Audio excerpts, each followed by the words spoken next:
Bum, bum, bum, bum. There's an easier way to locate light roots. I'm not sure if it'd be a spoiler. There's an easier way that the game will tell you if you find random NPC number 429 and talk to them. That's got to be my biggest complaint about this game. Is that so much information that can make the game smoother is just hidden behind talk to random NPC. I absolutely hate that kind of game design. I abhor it. I see that Flux guy down there, but I'm kind of just like gonna let him live his life because I keep beating him up.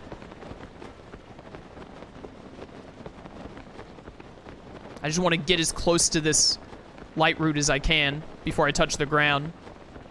Actively promoting interactions with humans, hate that. I just feel like if your game has mechanics that are relatively important and make your game more enjoyable on top of that, or at least potentially more enjoyable, that's really not something that you should have be insanely optional. That's something that you should ensure the player runs into to improve their experience with your product. And maybe that's a controversial take. I don't think it should be, but... with the way this game is structured, like, the only argument I can think of against my point is, oh, well, I want, like, full freedom, exploration, like, do everything at my own pace, etc. You can, like, would that really change? If the game made you, like, talk to Hestu when you get to Lookout Landing so that you know where he is to do the inventory expansion from the get-go when you have the Korok seeds for it, would that change the amount of, like, freedom and exploring and building random tanks that you get to do in this game? I don't think it would, like... It would not really change the game in a negative fashion in any way, even for those people who are like, I want everything to be, like, I get dropped into an island, barefoot, no shirt, everything go, like, scrap everything up, pull myself up from my bootstraps, etc., etc.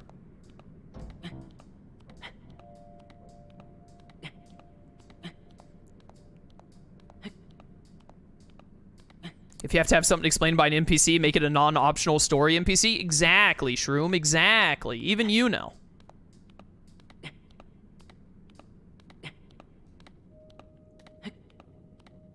I still just always think back to the first Xenoblade Chronicles, because unfortunately, I think that Monolith Soft lost sight of what made the world of the first Xenoblade so great.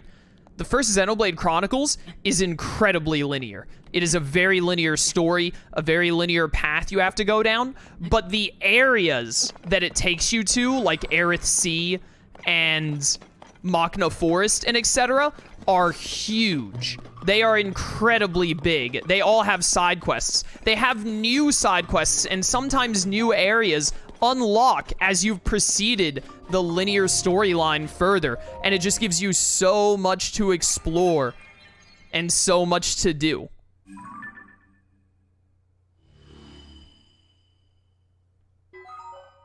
A light route has been activated.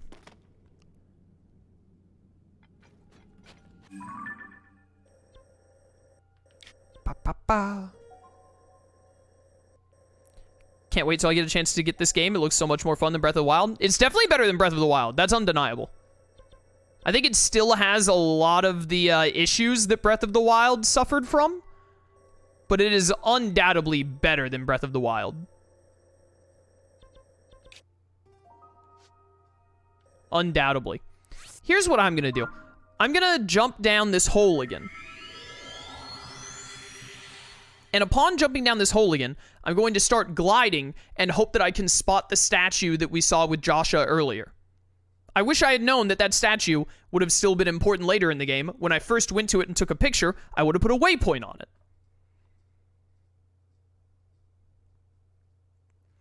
Even I've started to realize Monolith Soft really hasn't been delivering as much as they should be, and I'm a simp for Xenoblade. Yeah, I mean, like, I don't really want to talk about Monolith Soft. It makes me sad. It's at that point where now I'm just upset. Like, not like upset as in, like, I'm mad, but upset as in, like, I'm really sad. I'm, like, disappointed. Because Xenoblade Chronicles is still, like, it's my second favorite game. It's essentially tied with my favorite game. Like, Xenoblade Chronicles Definitive Edition could essentially just be my #1 game of all time if it weren't for the fact that I have a very personal connection to Tales of Xillia. But, it's just like, the other Xenoblade games suck. Yeah, my favorite game is Tales of Xillia. My #1 favorite game is Tales of Xillia. My second is Xenoblade Chronicles Definitive Edition. After that, it is Tales of Arise is my third favorite game. Although that might change. I need to play Tales of Arise again. I've still only played it the one time. I need to play it again and see if I still feel that way. But those are my top 3 at the moment. Saw the statue at the active light route to your right.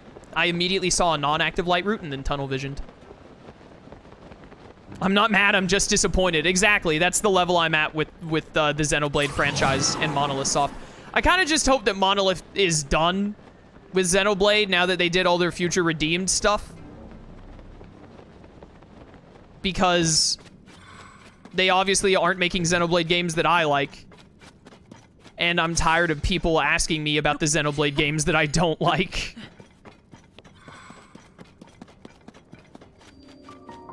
Nikayam. My friend said the dialogue on Lenegus killed him. In Tales of Arise? Lenegus is the... Spoilers for Tales of Arise. Lenegus is the small planet in between Donna and Rena. I don't know why that would kill him. I thought Lenegus was really great. It gave a big classic Tales of twist that led to the final act of the game that I really liked. Let there be light. Kaz, would you want a really good Xenoblade game or a really good Digimon game? Xenoblade, easily. I much prefer Xenoblade combat to turn-based. I'm down with turn-based games. Persona 5 is one of my favorite games of all time, but I like more action, like real-time action-oriented games than I do turn-based games. Easily. He didn't like how characters would keep repeating stuff. That might have happened in Lenegus that I don't remember very well, but that just sounds like a classic JRPG thing that happens sometimes. So it probably didn't bug me that much. I was probably too distracted by the music. The music in Tales of Arise is phenomenal. Really? You don't like Xenoblade 2 and 3? No, I don't like Xenoblade X either. I only like Xenoblade 1. I think that Xenoblade 1 is one of the greatest video games ever made in the industry. One of the absolute best, Xenoblade 1 is. I think Xenoblade 2 is about one of the worst games I've ever played. And Xenoblade 3 is incredibly mediocre. And also, at the end, it's very bad. Xenoblade 3 did better than 2, so I don't like to just say that it sucks. Because it's better than Xenoblade 2, at least. But that's not a high bar. Xenoblade 3 was, like, pretty fun and good. And the story was also pretty good as well. For, like, the first half of the game. And then the back half of the game dragged super hard. It dragged super hard. There it is. It dragged super hard, and then it just ended up being really, really bad. We have vastly different opinions on Xenoblade. Well, you know, fair enough. Different human beings have different ideas. Wasn't it around Chapter 5 when the game went south? The game went south after the M and Mio reveal, I think. I think the game still had my attention, and I was still enjoying it when M revealed that she and Mio had, like, swapped bodies or whatever it was. And then after that, it kind of just basically fell apart. The storytelling and the characters just fell apart.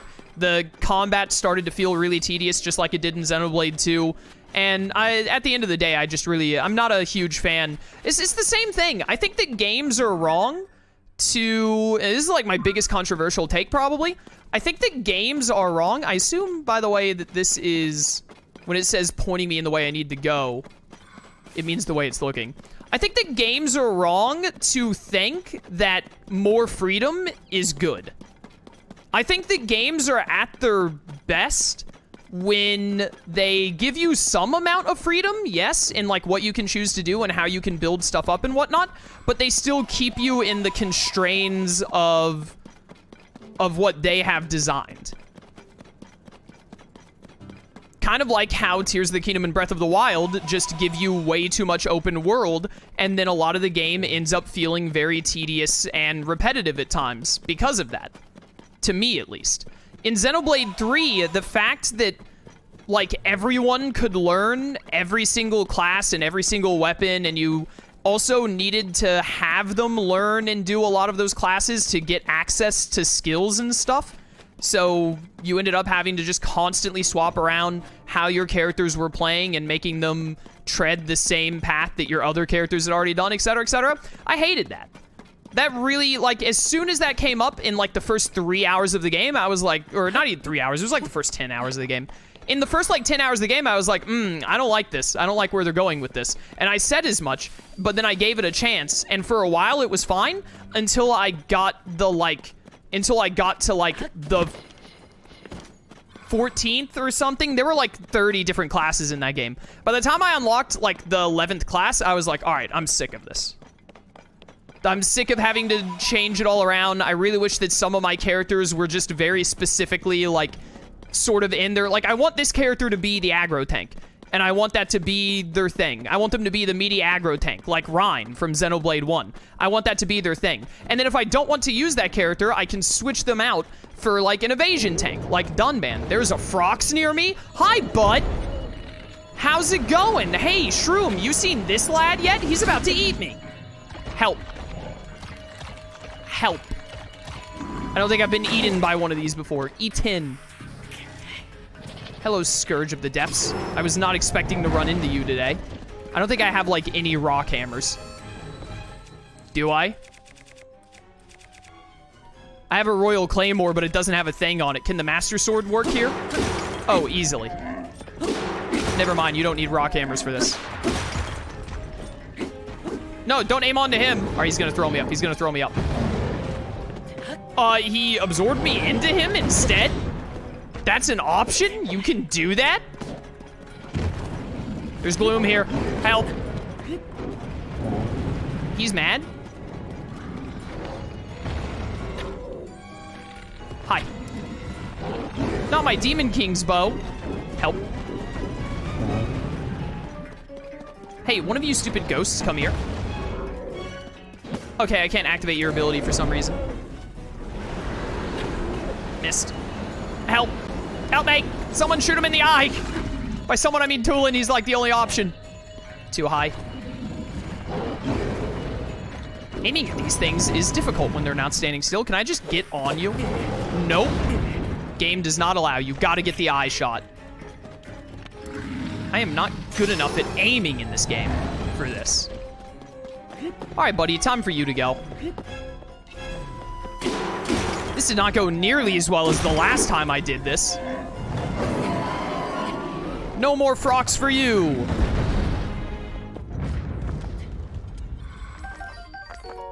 A Frog's Fang. The way you said help made my day. I'm glad to hear it. Cannot wait for the music in FF16. Dude, I heard, like, the music from the trailer, and then someone, like, posted the main theme, like, without any combat or anything going on around it, and I was like, oh my goodness. The music in this game is actually going to kill me. And I welcome it.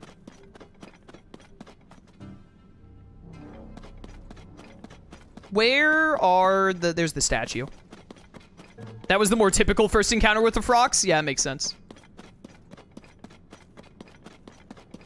Someone on the dev team for Tears of the Kingdom was really like, hey, you know how when you shoot Hinoxes in the eye, that's like their weak point? And they were like, yeah. They were like, okay, well, hear me out. What if that was every mini-boss's weak point? Except Lionel's.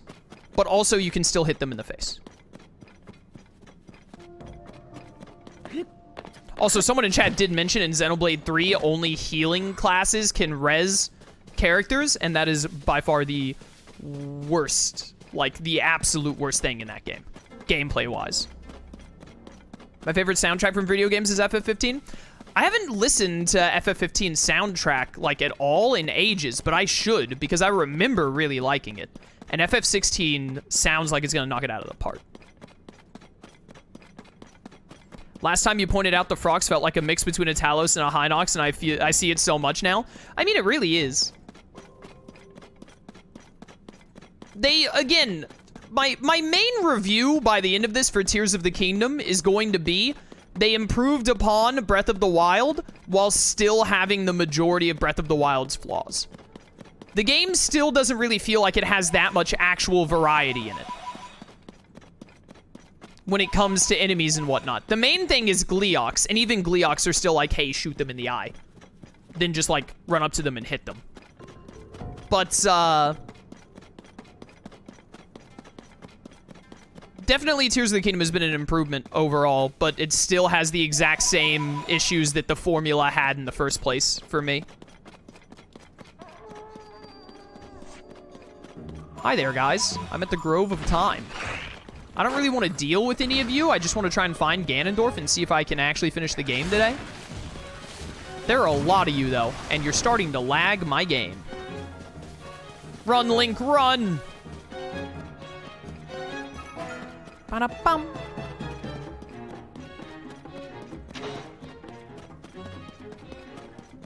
But yeah, anyways, at the end of the whole Xenoblade thing, I think Xenoblade Chronicles 1 is one of the best games ever made. Oh, hey, look. This must be the temple right over here. And I've activated a light thing right next to it before. Interesting. But I think Xenoblade 1, one of the best video games ever made. And then, unfortunately, Monolith Soft kind of lost sight of what it was that made Xenoblade 1 so good. And then kind of ruined it with X, 2, and 3 for the most part. This is the Great Abandoned Central Mine. That was the last one pointing there, right? I followed all of the statues. Is this where I got the glow pants? This is where I got the glow pants. Is this really where I'm supposed to be going? Persona 5, also very good call for best OST. One of the best ones. I also really love Kingdom Hearts 3. It's got a lot of good OST in it, especially when you take in the Remind DLC. Remind DLC is what elevates it to among the best. I didn't think we'd see anybody else down here, though I imagine you could say the same to us. You're here to investigate too, right? You know, since you took the the survey team interview. Because we definitely took that interview too, that's why we're here. Yep, yeah, okay, Yiga dudes. Why do sequels fail and suck? They don't always. Like, if you played Kingdom Hearts, Cage, sequels are amazing. Great stuff. Take a look at this, our latest discovery that nearly knocked us off our feet. We found this weird device with these wavering green letters on it and this strange statue. Also, Persona franchise. They're spiritual successors most of the time instead of direct sequels, but still, great stuff. We think it's one of those living stone constructs. Pretty sure it's supposed to move, too. Well, I say that, but it's all just conjecture on my part. Truth is, we're in a bit of a panic here. If we don't figure out how this thing works soon, we're going to be in big trouble. Boop. Tears of the Kingdom is definitely a better game than Breath of the Wild, so it is a better sequel, for sure. Authorizer verified. It's moving! Conferring Autobuild to Authorizer now. Please utilize it as you explore and excavate the depths for Zonaite. What? I'm still wearing this stupid chest plate.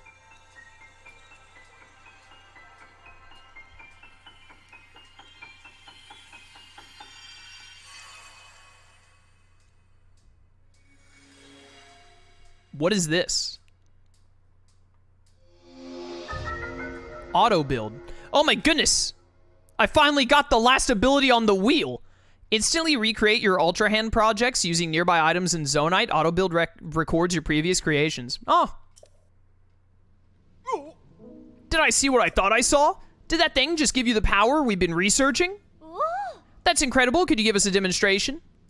Let me see what the text has to say. Hold on. This ability will allow you to commit any structure you create to memory. Any object committed to memory can be instantly reproduced. I know just what to use it on. As luck would have it, both of our vehicles just broke and we've been struggling to put them back together again. The one on the round pedestal lost a wheel. And the one on the square pedestal has fallen to pieces. But I think if you put the wheel back on the first one, you should be able to use your power to repair the second in no time flat. So come on, let's see it in action. Fix them up quick. You can start by repairing the one on the round pedestal. This is once again a tutorial level thing that I am being taught 60 hours into the video game. Like, this is insane. This feels like something I should have been given in the first 10 hours. Look at that. That wheel's right back on there, snug as a bug. Now it's time for the main event, the one in pieces on the second pedestal. Use that new power of yours. It should be lickety-split.